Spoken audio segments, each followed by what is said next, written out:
Okay, good evening, everyone. So today we will be discussing about anatomy and physiology. So this is lecture 3, and we will be discussing about the integumentary system.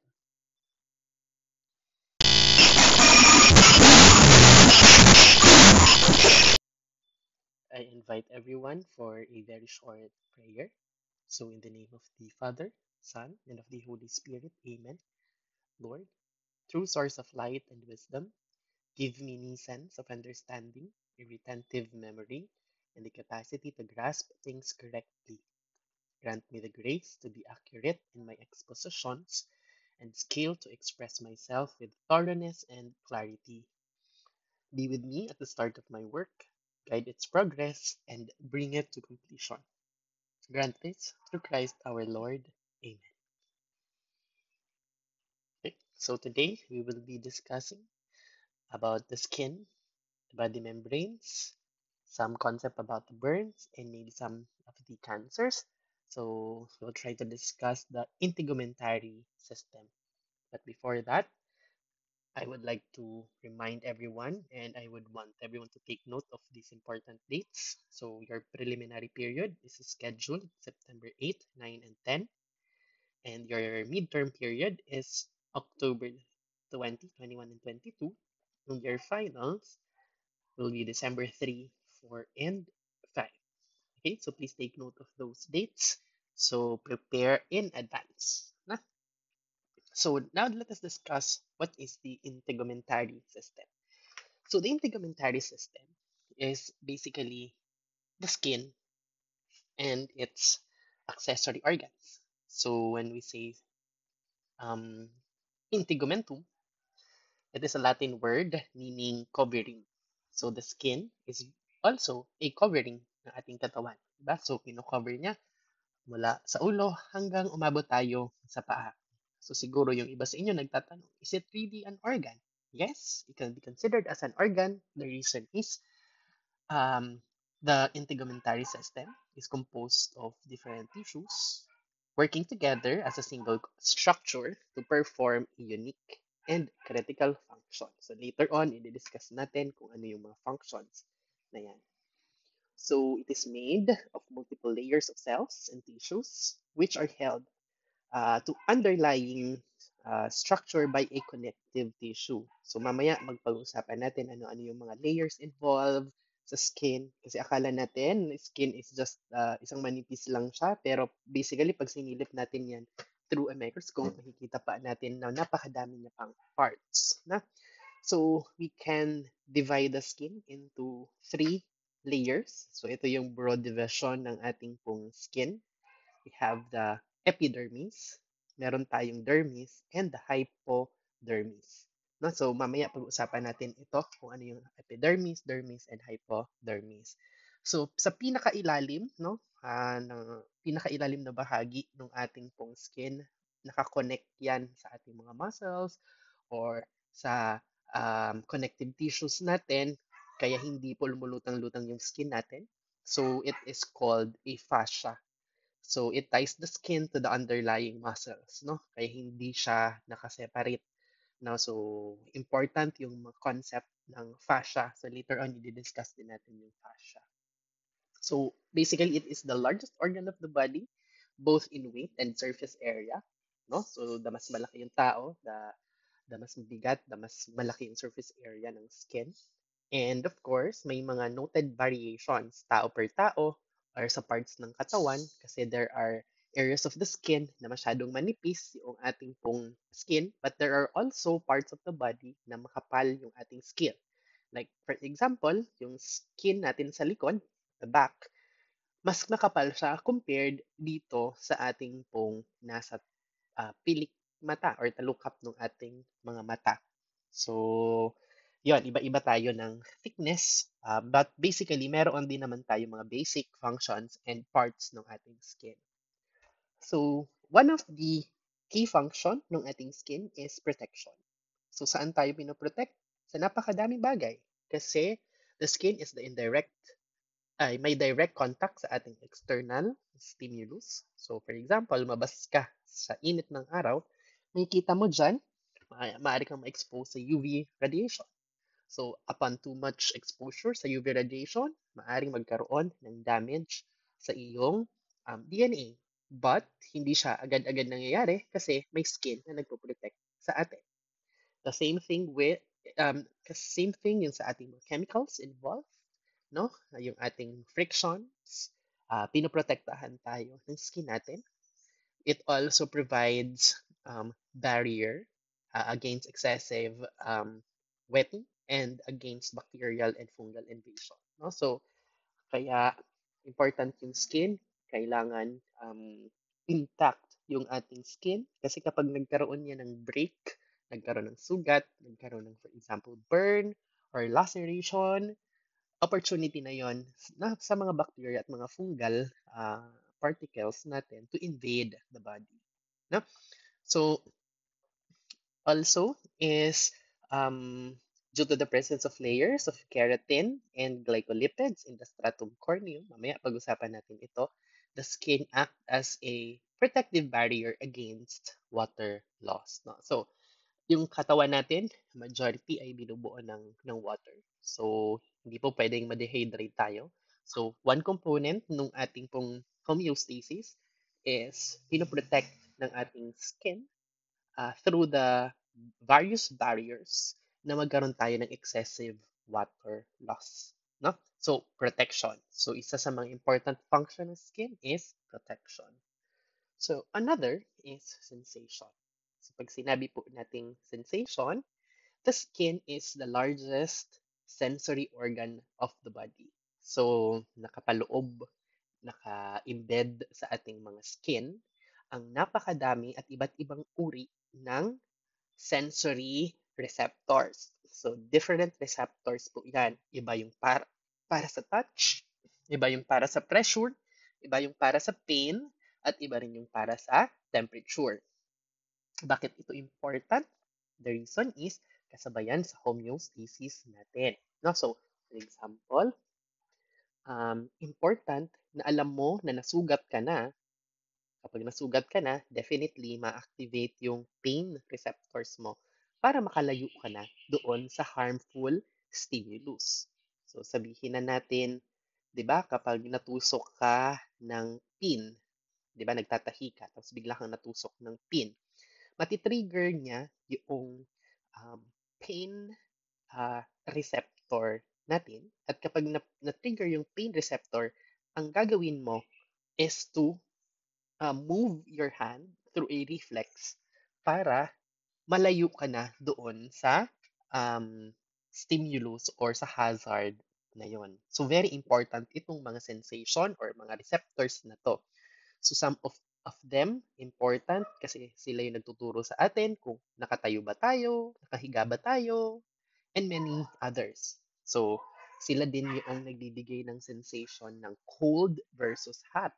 No? So, again, protective mechanism din po itong mga ito. So, here are some of the sensory innervation of the skin. So, basically, again, si skin, katulong niya yung ating pong central nervous system and peripheral nervous system. Nagsisend sila, nagko-communicate sila ng information from the skin to the brain para malaman natin ano ang nakikita, ano ang present doon sa environment. No? So for example, yung kamay natin, punong-puno yan ng mga sensory uh, or sensory receptors. So, kaya kapag kinapa natin, kahit nakapikit yung mata natin, na-identify natin kung ano yung material na yon. No? So, we have receptors for thermoregulation. We call it them thermoreceptors. Meron tayong mga nociceptors. Pag sinabing nociceptors, they are pain receptors. So, pag nosy, pain. Pag tactile corpuscles, sila yung mga sense of touch. So, bakit natin nati-sense na, uy, merong, for example, dumapo na fly or lamok or may dumampi na konti man. So, na-activate yung tactile corpuscles natin. Sense of touch. And yung lamellated corpuscles, yan naman yung sense of pressure and vibration. So, kapag meron tayo naramdaman na nagva-vibrate or nagkakaroon ng mga sense of pressure, ang nakaka-activate niyan is the lamellated corpuscles. So these are just some of the sensory receptors. So another function of the skin is for thermoregulation.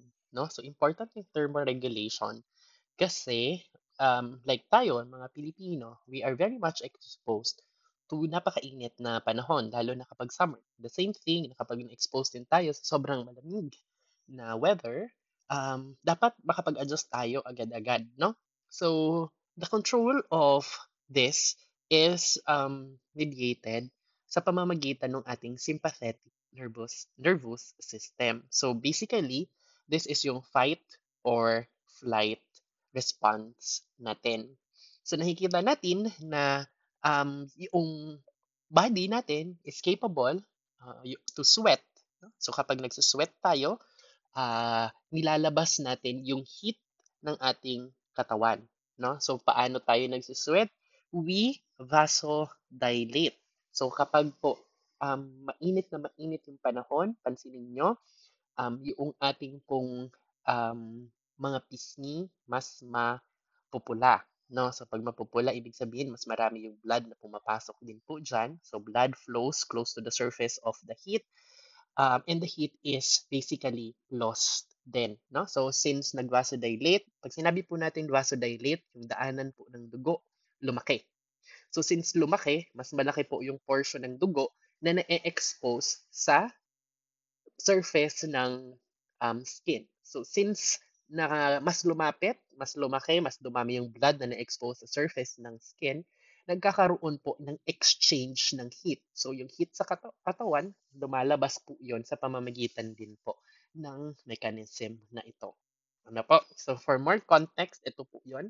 So, kapag si blood vessel po, yung the dermis vasodilate or vasoconstrict in the order of control of heat, at the skin surface. So, nagkakaroon ng kaukulan na reaction yung ating pong katawan. So, when the person is hot, kapag mainit po yung tao, for example, nandoon siya sa heat exhaustion, o kaya naman ay malapit na siya magkaroon ng heat stroke, no?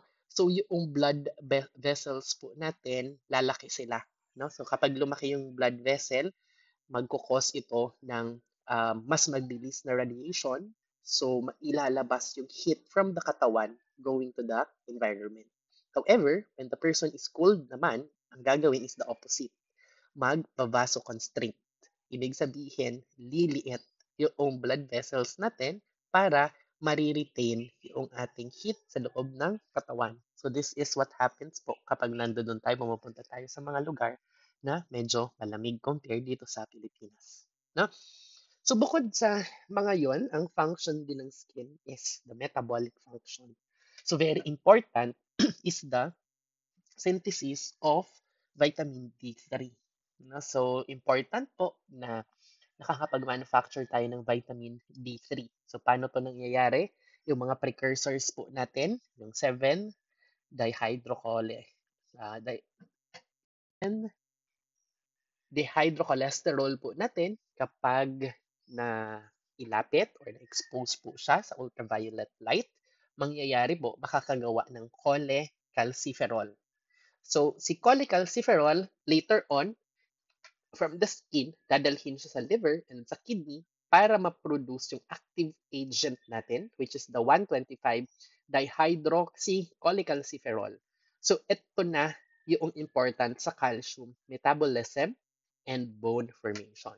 So, in short, kung hindi maganda, maayos yung ating pong um, conversion ng ating pong metabolic functions ng skin, maaring magkaroon tayo ng sakit na ang tawag po ay rickets. So pag sinabi pong rickets, very painful disorder yan kadalasan sa mga bata kung saan yung mga bones po ay hindi nagfa-function, hindi nakakagawa ng maayos ng mga bone, no?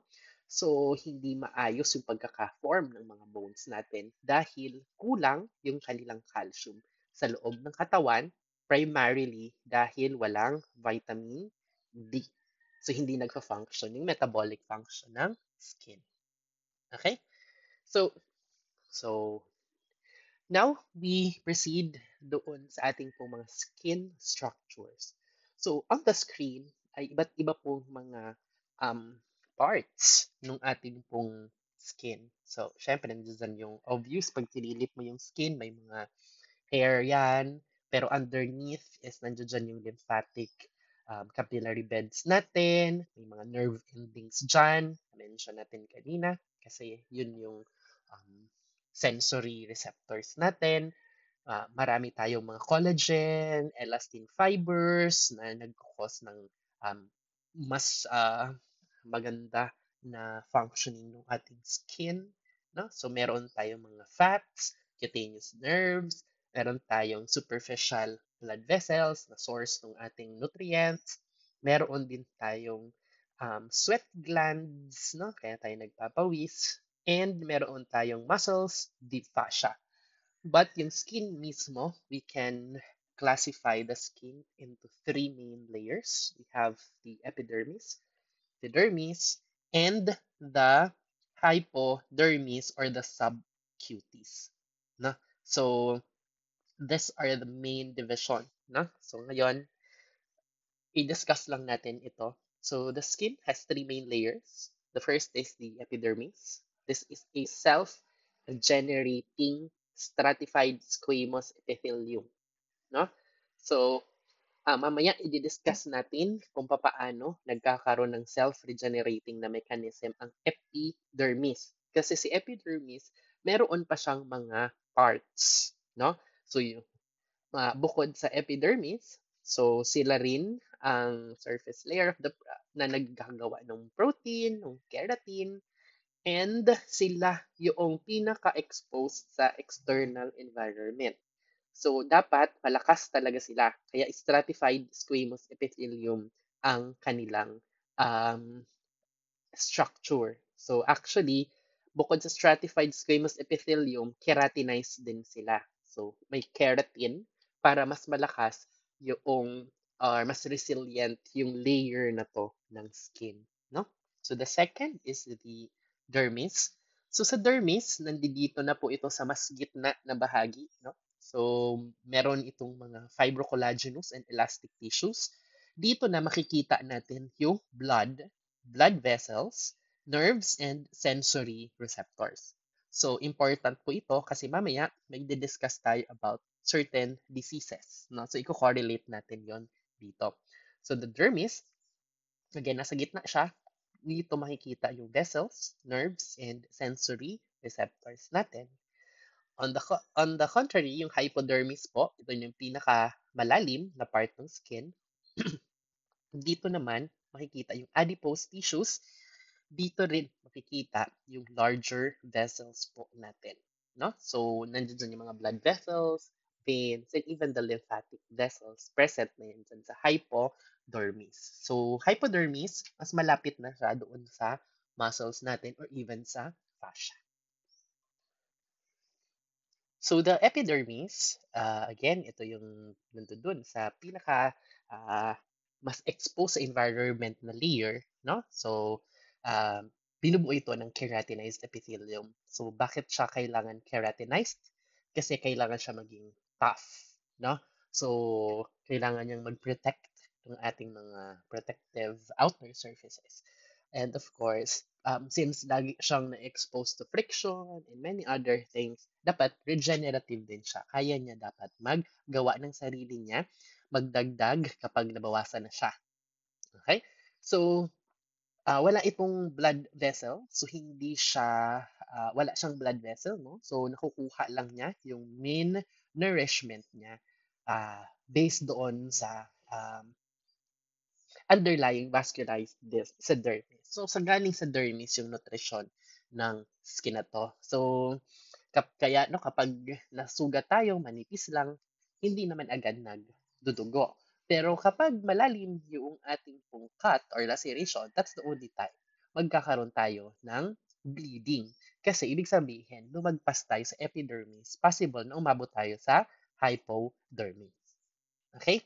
So, stratified squamous epithelium ito, but since the skin is open to outside factors, it requires special protection, so it is actually keratinized. So the word is keratinized epithelium.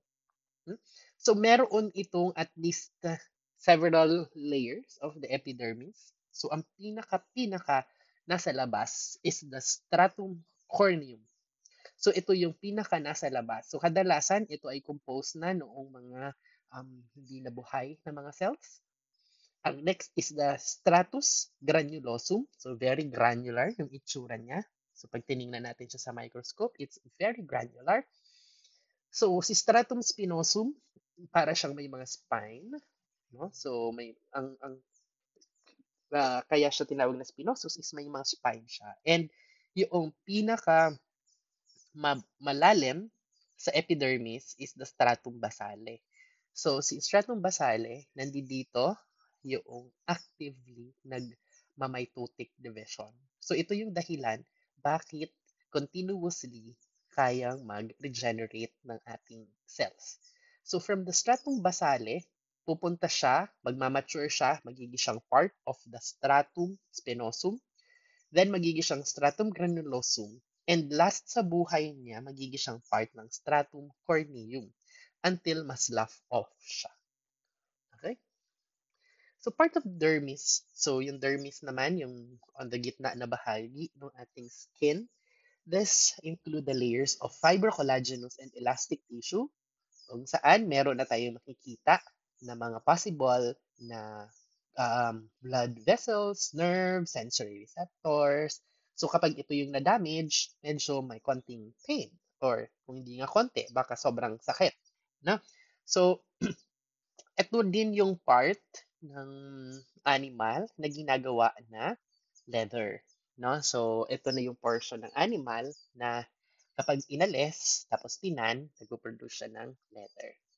Last is the hypodermis. It is also called the subcutaneous layer, kung saan um, directly under siya ng dermis. So, pinakababa lang siya ng dermis. Tapos, immediately under niya, maaring nandun na yung fascia. Then, after the fascia, nandun na yung muscle. No? So, hypodermis consists of well-vascularized. So, marami na ditong malalaki na mga blood vessels dito sa hypodermis. Kaya kapag nagka-laceration, umabot sa hypodermis, definitely makakita tayo ng mas malaki na blood. So, for information ng lahat, so cells are born through mitosis at the basale. So, sabi ko kanina, lahat ng cells ay mag-undergo ng lahat ng layers. So, from the stratum basale, pag nag-mature sila, mag-move up sila. So, going one step closer at a time, then until umabot po sila sa stratum corneum at masaslough off na lang sila. No? So all of the epidermal cells except the stratum basale are called keratinocytes. So hindi keratinocyte ang basale kasi actively nagre-regenerate at nagmamitosis ang basale. So hindi niya kakailangan magkaroon ng keratinocyte. No? So a keratinocyte is a cell that manufactures or stores a protein called keratin. So, yung keratin, ito yung katulad nung nagbibigay noong fibrous protein sa hair, sa nail, sa skin. O, kaya medyo nagiging water resistant yung properties natin. No? So of course, there are also skin on the palm and hand and the sole of the feet as the fifth layer called stratum lucidum. So located between the stratum corneum and stratum uh,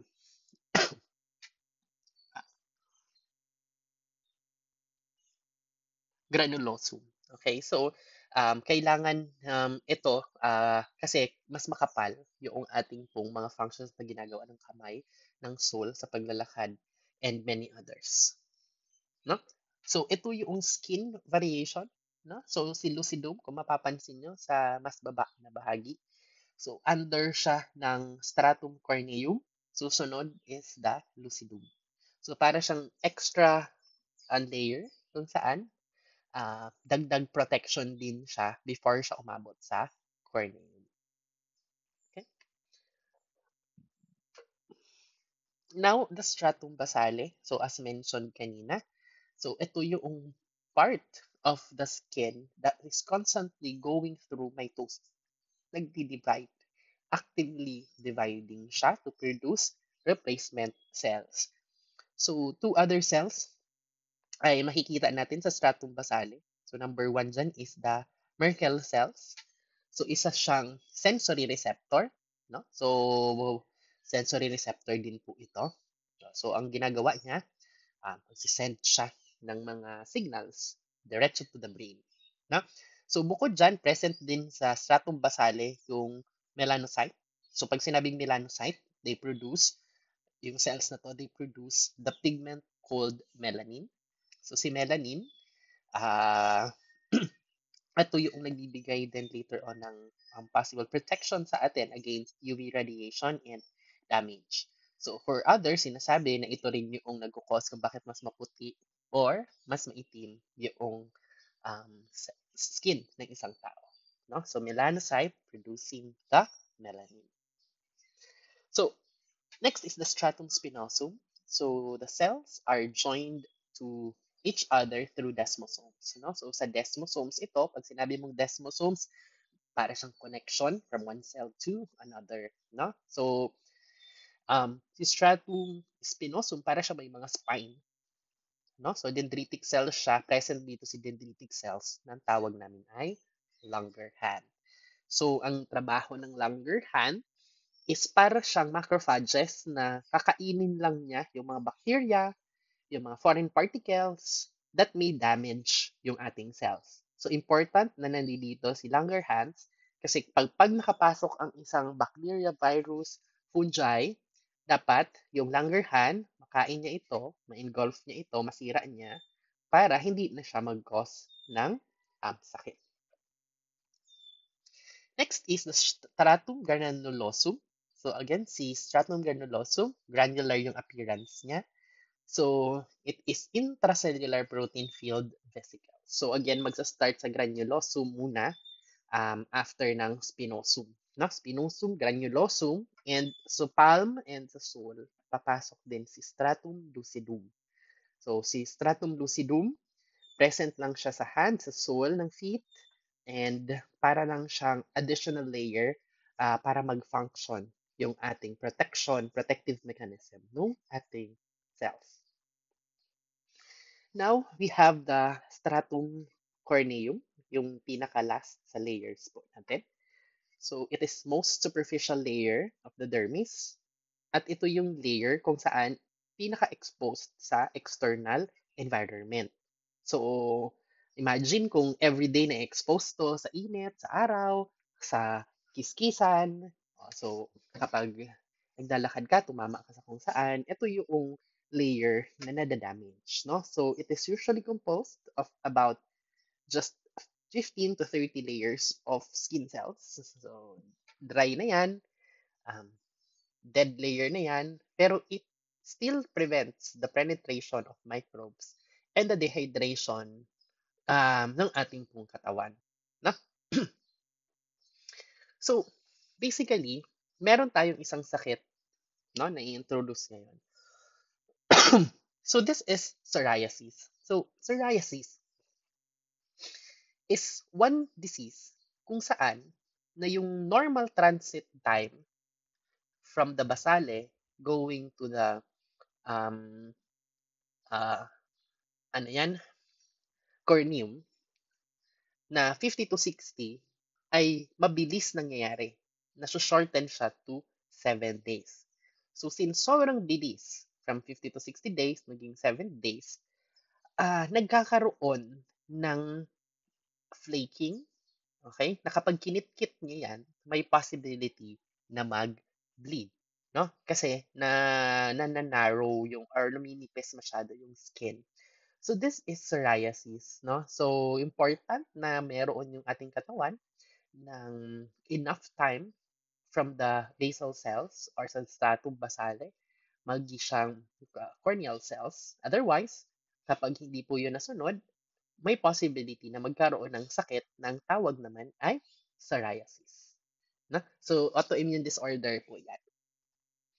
So, there is also another, yung bed sore, also called the pressure ulcer. So, kapag prolonged yung ating pong pagkakahiga, hindi siya tinatagilid once in every, let's say, 2 hours, may possibility na yung pressure doon sa skin ay hindi kayanin ng cells. Iinit yun, magkakaroon ng sugat, at lalabas yung tinatawag nating bed sore or the pressure ulcer. No? So ayaw natin ito kasi pag nagkaroon ng sugat, again, magkakos pa yan ng infection. So, in hospitalized patients, bedridden patients, kadalasan nakikita natin itong pressure ulcers. No? So, makikita niyan kapag nandun na kayo sa clinical practice ninyo. So, going back, so the dermis, kasi na-discuss na natin kanina yung epidermis. So, the dermis is avascular. No? So, kadalasan avascular ito, pero meron ng mga konti-konti na vascular layers na makikita dito sa dermis. No? So, um, meron nitong mga collagen fibers na nagbibigay sa atin or sa skin natin ng tensile strength. So, kapag may tensile strength, hindi natin basta-basta ito mababanat or hindi agad natin ito masisira. No? So, nga lang, as we age, so humihina din, nababawas din yung ating mga fibroblasts. Kaya naman, kapag nakikita natin na tumatanda na, ito na yung merong mga stretch marks or nagkakaroon na tayo ng mga wrinkles. No? So, that is the result of our dermis. So again, the dermis, there are two layers. Meron tayong papillary, ito yung mas malapit sa dermis, and the reticular layer. So ito yung mas malalim naman, na mas malapit doon sa um, sa hypodermis natin. No? So now we proceed sa accessory structure ng ating skin. So number one is the hair shaft. So pag sinabi po nating hair shaft, di ba yung skin natin, punong-puno ng hair, no? So hair is part of what we see in the external part of our skin. Pero nagsisimula po siya sa loob. So a long filament of keratin is growing within the epidermal structure called hair follicle. So mula sa epidermal na structure, lalabas ito, magkakaroon ng outgrowth, lalabas, tawagin natin siyang hair. No? So each hair follicle is associated with oil gland known as the sebaceous gland. Ito yung naglo-lubricate later on ng ating pong hair follicles. So, another accessory ng ating pong skin is the nail. So, kasabay po dito, yung lahat na nakikita natin nail sa taas at sa baba na extremities. So, it is composed of keratinocytes. So, same din po kung ano ang itsura ng keratinocyte sa basale or rather sa corneum. Ganun din ang makikita natin na keratinocyte naman sa ating pong nail beds. So, majority of the nail bed is rich in blood vessel. So, yung nail bed mismo, meron niyang blood vessel, pero yung nasa labas na, which is yung dead keratinocyte, ito yung nakikita natin na nasa labas na bahagi, so not the crescent shape region na, ito na yung dead na keratinocyte. So we also have the sweat glands. So pag sinabi po natin sweat glands, um, marami ang sweat glands distributed sa iba't ibang bahagi ng katawan natin. So again, this is part of thermoregulation. So meron tayong iba't ibang uri. So meron tayong nasa axilla or inguinal area, so sa may armpit at sa groin, at magkakaiba yung ating pong mga function sa kanila. So sinasabi ng ating mga scientists that some of them are in charge sa tinatawag nating pheromones. So, ito siyang chemical agent na nagsisignal sa organism para mag-communicate. Like, for example, sexual characteristic or nag-aaya ng mate. So, pwede yon through the pheromones. Na? So, this one is important, yung ating eccrine sweat gland. So, pag sinabi pong eccrine, ito yung type ng sweat glands found all over the body. So, present siya sa lahat ng katawan and produced siya, it is there to produce or aid us in thermoregulation. So, majority of the eccrine sweat glands nasa palm, sa sole, and sa feet, at yung iba nasa forehead po natin. No? So, uh, dito, nagre-release ng sweat gland. No? So, eccrine sweat gland all over the body. Contrast this to the apocrine sweat gland, kung saan ito naman po ay present lamang sa densely hairy areas, such as sa armpits and the genital regions. So, pag apocrine, ito yung mga sweat glands na nakikita natin sa hairy areas such as the armpit or genital regions. No? So yung mga underarm natin deodorant function to mask the scent, while antiperspirant use an aluminum-based compound to form a plug and stop sweat from coming out of the pore. So yun yung mechanism. Bakit gumagamit ng deodorant ang mga tao? So we also have sebaceous glands. So pag sinabi nating sebaceous gland, ito naman po yung naglulubricate at ginagawang waterproof yung skin and hair. No? So, most of the sebaceous glands are associated with hair follicles. So, kadugsong siya ng ating hair follicles. And of course, yung sebum is a mixture of our lipids that lubricates the hair and yung ating pong binibigyan niya ng pliable na texture, yung stratum corneum. No? Now, so punta tayo dito sa skin injuries and wounds. So, one clinical application ng integumentary system is yung mga lacerations, no? So, kapag nagkaroon tayo ng patient, client na accidentally na-cut or na-tear yung kanilang mga skin, possible na ma-expose or ma-cut, lumagpa sa epidermis, punta sa dermis, and even sa muscles. Na? So, depende kung ano yung area na na-cut, depende din yung ating management. So, kadalasan, kapag umabot na po yung cut sa ating pong dermis, no? So, para hindi po magkaroon ng mga scarring, ginagawa natin, sinusuture na natin yan, or ini-stitch na natin sila. No? So, kapag hindi naman umabot, may option ka na hindi mo na i-stitch. I-post mo lang ng konti. Okay. So, for information, yung wound healing, basically, ang wound healing po natin, kapag nagkaroon tayo ng um, laceration, no? So, maraming steps ang nangyayari and they actually occur overlapping. Okay. So, the first thing is, of course, yung wound healing ng magka-clot muna. So, yung any blood vessels, magka-clot dapat muna yan. So, dapat mapigil muna yung ating pumpag, durugo. So, after niyang magkaroon ng blood vessel na clotting, yung local information response natin, kasabay dun yung mga chemicals na magkukos ng vasodilation, okay, magdadilate muna, and attraction of white blood cells and fibroblasts. So, after mag-vasodilate, pupunta na, lalapit na dapat yung ating pong mga um, collagen matrix. No?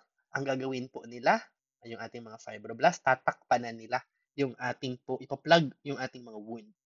So, the collagen-rich tissue uh, will now be called the granulation tissue. So, pag sinabing granulation tissue, present na doon yung mga fibroblast na ni-recruit, nandun na rin yung collagen matrix, etc. So, that is called granulation tissue.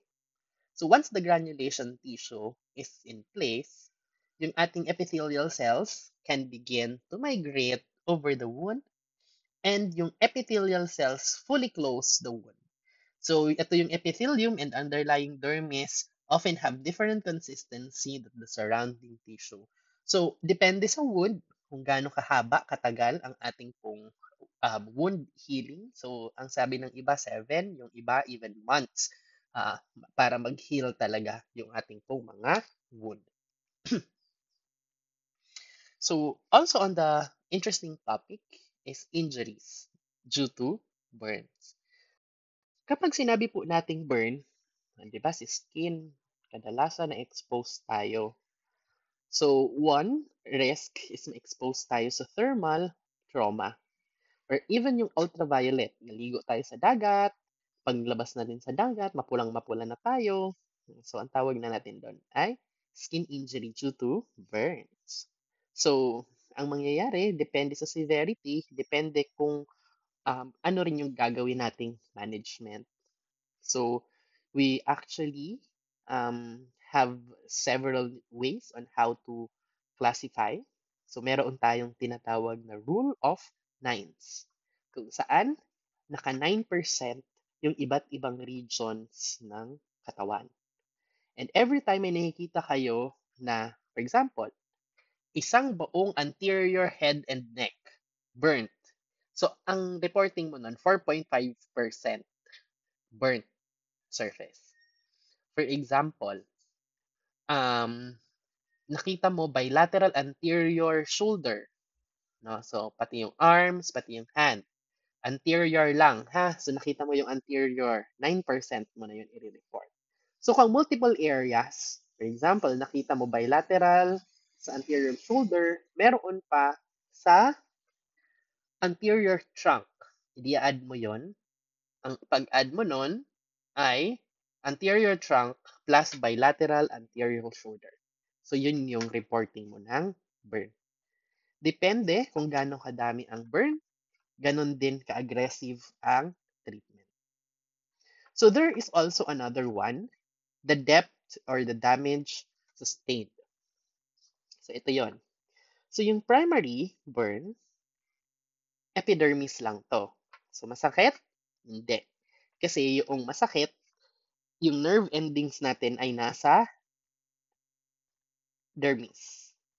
Na? So, since ang affected lang is the epidermis, mamumula lang ito, maaaring magkaroon ng pamamaga, walang scarring. So, example nito, sunburn. Na. Pero sa second degree burn, ang affected na nito is the epidermis and the dermis. Ito na yung pinaka masakit.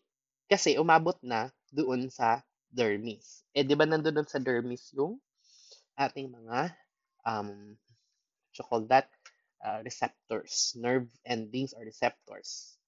So, on third degree burn, so, numb na yan, kasi nasunog na yung lahat ng nerves, numb na siya, pero malalim. So, ibig sabihin, damay na yung epidermis, dermis, and hypodermis. Pero kung umabot sa fascia at sa muscles, that is the fourth degree burn. No? So, meron tayo again na iba't ibang mga risk. For example, yung pasyente natin, nakita natin nagkaroon ng burn. Every time nagiging present itong mga factors na to, mas lumalaki yung chance na mamamatay yung patient. So, kapag older than 60 years old, yan, mas higher yung chance na mamatay. Partial thickness and full thickness burn, over 40% of the surface area, and yung presence po ng inhalation and injury. So, nasunog, tapos nagkaroon pa siya ng episode na na-inhale niya yung mga fumes. So, mas malaki yung chance na mamamatay yung patient. So, bukod sa mga yon, si skin can actually aid us in the diagnosis. So, napakalaki ng area ng skin. And ang mangyayari, kapag nag-change ng color yung skin, definitely may possible na sakit yung patient.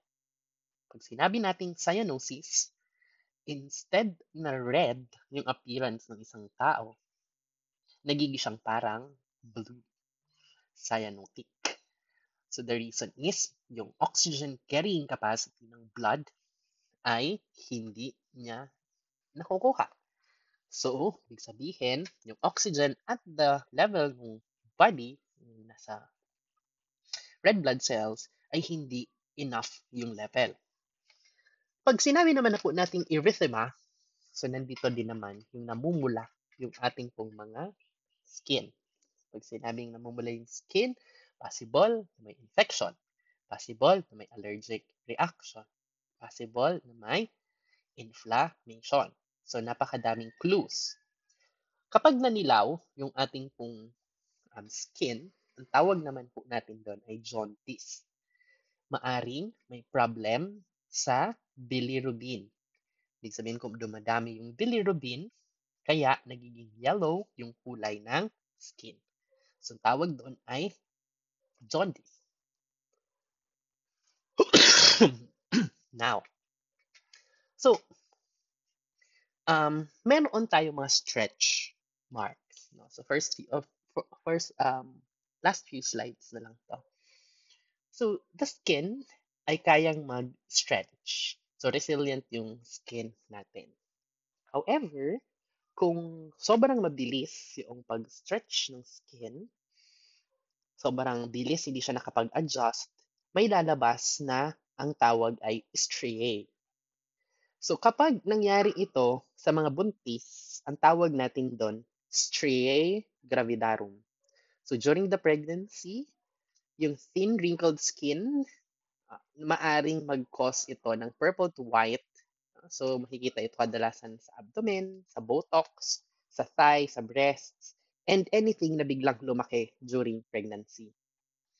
Stretch mark through the striae cutis distensae is basically nakikita naman natin sa mga biglang naging obese. Example po niyan is yung mga nagkaroon ng Cushing syndrome or hypercholesterolism. No? So, yan. So, those are some of the diseases related sa ating skin. And last slide is fascia. So, basically, si fascia, ito na yung nasa ilalim ng ating pong skin. So, ang ginagawa ni fascia, nirarap, pinapak, ini-insulate yung material, lalo na kung magkakapareho naman ang kanilang function. No? So, the limb, for example, yung ating pong leg, no? So, meron tayong makikita dyan ng mga fascial compartments. So, pag sinabi nating fascia, siniseparate niya through thick sheets of deep fascia na makikita natin present between two muscles. Ang tawag natin doon, intermuscular fascia. Okay? So, yeah. If you have any questions, kindly take note of those questions. Magkita-kita po tayo kapag I'm feeling a lot better. No? So, I will see you face to face. Thank you, everyone.